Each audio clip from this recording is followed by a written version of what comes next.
अस्सलामुअलैकुम, मेरा नाम तहमीना यासिर है। मैं क्लिनिकल साइकोलॉजिस्ट हूँ। मैं फेसबुक, इंस्टाग्राम और यूट्यूब पर अपनी वीडियोस के ज़रिए ज़हनी मसाइल के बारे में अवेयरनेस और उनके इलाज के बारे में गाइडेंस देती हूँ। तो अगर आप मेरे चैनल पर नए हैं तो फ़ौरन मेरे चैनल को सब्सक्राइब करें और बेल आइकन को प्रेस करें ताकि हर नई आने वाली वीडियो के बारे में आपको नोटिफिकेशन मिले। और मेरी इस वीडियो को भी लाइक करें और शेयर करें ताकि ज़्यादा से ज़्यादा लोगों तक हमारा पैगाम पहुँचे। शुक्रिया। आज मैं आपके साथ एक और केस स्टडी शेयर करूंगी। ये एक ऐसी बच्ची की कहानी है जो कि बचपन ही से बहुत सेंसिटिव थी। जरा जरा सी बात पर डर जाती, अपने दिल की बात कहने से घबराती। उसके घर का माहौल काफी सख्त था। वालिद चूंकि गुस्से के बहुत तेज थे, लिहाजा सब लोग उनसे डरते थे। वो मामूली बातों पर भी बच्चों को डांट पिला देते और गुस्से का इजहार करते। वक्तन फवक्तन बच्चों को मारने से भी दरेक ना करते। इस बच्ची को बराह रास्त तो बहुत कम डांट पड़ती, लेकिन वो इस कदर हसास थी कि जब कभी भाइयों को भी डांट पड़ती तो उसकी आंखों से आंसू बहने लगते। किसी को मार खाते हुए देख लेती तो खौफ के मारे नींद उड़ जाती। जूं जूं वो बड़ी होती गई, उसका खौफ भी बढ़ता गया। खुद एतमादी की कमी तो शुरू से थी, लेकिन वक्त के साथ साथ वो इर्द गिर्द के हर शख्स से डरने लगी। वो कोई दोस्त ना बना पाती, क्योंकि उससे बात करते हुए खौफ आता था कि कहीं दूसरा बुरा ना मान जाए और जवाब में कोई सख्त बात ना कहते। उसने खुद को बहुत बेकार और बुरा समझना शुरू कर दिया था और उसे यकीन हो चला था कि वो अपनी जिंदगी में कुछ भी नहीं कर सकेगी। उसने तन्हाई को अपना मुकद्दर तस्लीम कर लिया था। वो अक्सर अपने कमरे में बंद रहती और अपनी गुड़ियों और खिलौनों के साथ खेलती रहती। लेकिन इस तन्हाई ने उसकी मुश्किलात में इजाफा किया। कुछ अरसे में उसके खौफ ने एक नई शक्ल इख्तियार कर ली। उसे गुमान होने लगा कि उसकी जहनी परेशानियों की वजह यह है कि वो अपने आप को साफ सुथरा नहीं रखती। वो अगर खुद को अच्छी तरह साफ सुथरा रखेगी तो लोग उसे अच्छा समझेंगे। अब वो हाथ धोने लगती तो एक दफा धोकर उसकी तसल्ली ना होती और वो बार बार धोती, जिससे उसे वक्ती तौर पर तो सुकून मिल जाता, लेकिन कुछ ही देर बाद दोबारा गंदगी का एहसास होता और उसे दोबारा हाथ धोने का दिल करने लगता।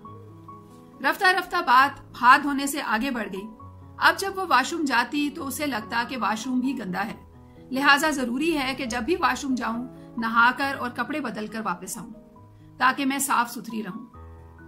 नहाते हुए एक मर्तबा साबन मल लेने से उसकी तसल्ली ना होती, चुनांचे वो बार बार साबन मलती।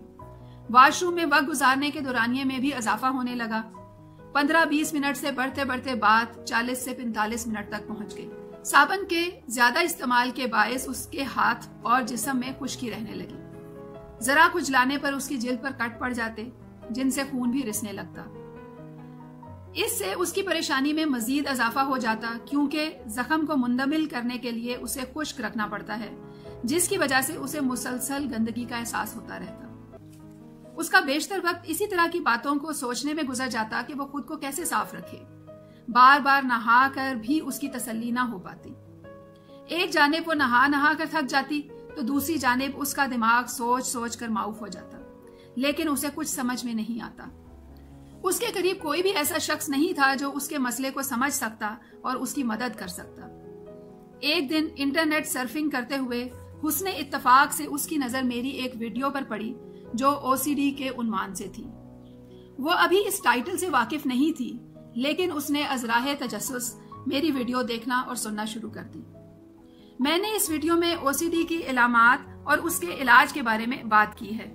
वो उसके लिए उसकी जिंदगी का एक नाकाबिले यकीन लम्हा था जब उसे पहली बार पता चला कि उसका मसला एक बाकायदा नफ्सियाती मर्ज है और इसका इलाज मुमकिन है।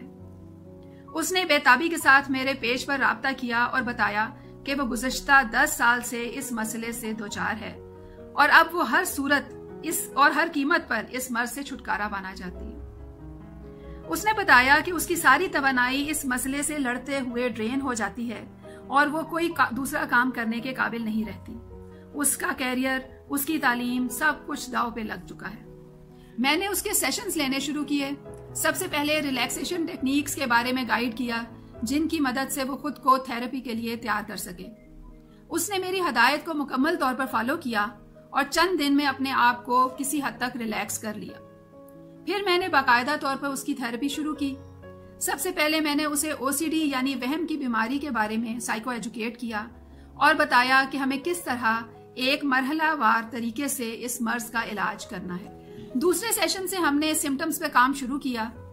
6 सेशंस मुकम्मल होने पर वो अपनी कंपल्शंस पर किसी हद तक काबू पा चुकी थी, लेकिन सफर अभी मुकम्मल नहीं हुआ था। कंपल्शंस यानी बार बार हाथ धोना वगैरह की जाहिरी अलामात पर काम करने के साथ साथ हमने ऑब्सेशंस पर भी काम शुरू कर दिया।